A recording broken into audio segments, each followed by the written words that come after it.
2024 model, 2025 acquired na CF Moto CLC 450. Asking talaga namin nito 240. So tinapat ko naman sila since naka-consignment to, ang gusto na may-ari nito 200. So ito, sinabi ko naman sa kanya, tinapat ko 200 ang gustong consign. So sabi ko, dagdagan mo na lang ang konti. Ang gusto ko dito 240, kaya lang napatawad ko sila ng third transaction of the day. So, kausap natin dito si Nestor. Tito Nestor, saka Tita Edith.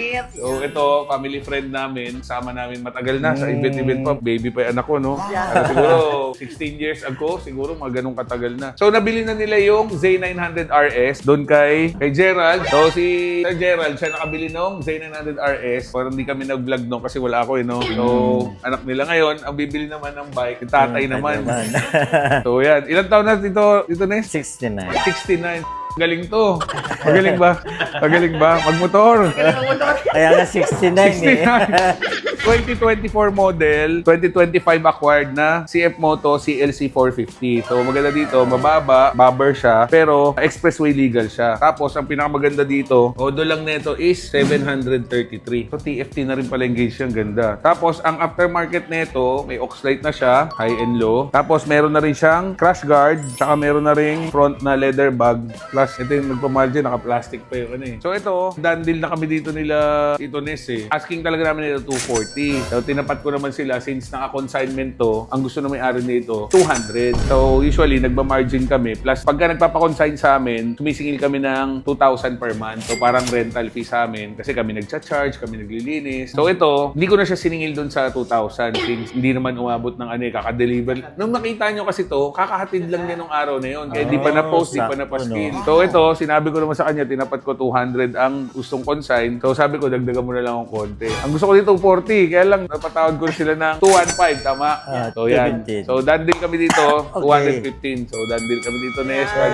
Thank you. So, yun. Tapos yung Z9, magkano mo nakuha? 375. Oo. Grabe. Spoiled sa asawa. 69 years old na. Gusto mo mag-big bike. Ba't itong napili mo motor? Para wala kang cash. Oo. Baka saan mo i-angkas pag meron dito? Dito sa harap. Ganon. Maganda siya. Ready na.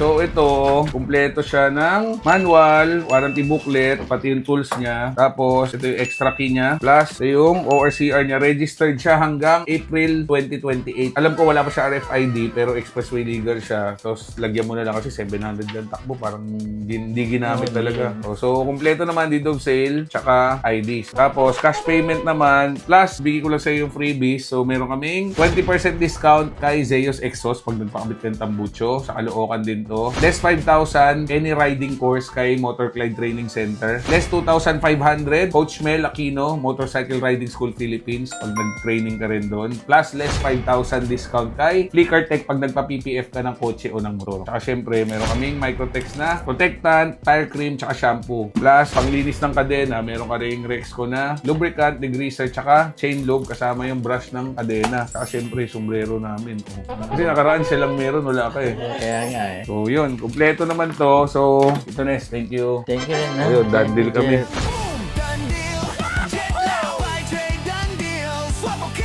So guys, done deal na tayo. Third transaction of the day. So nabenta na natin yung CF Moto CLC 450 na. Ang odo lang is 700. Grabe, parang brand new. So pag may binibenta po ay second hand na big bikes, second hand na kotse, message nyo po ako, send nyo sign picture appraise natin. Pagpasok po sa budget, puntahan po natin. So tumatanggap din po tayo ng consignment. Pwede rin po kayo pumasyal sa showroom namin. I-search nyo lang po sa Waze, done deal by Jetlao. Along Congressional Avenue, Quezon City lang po yan. So Jetlao Rider po ito. Ride safe and God bless. Let's go.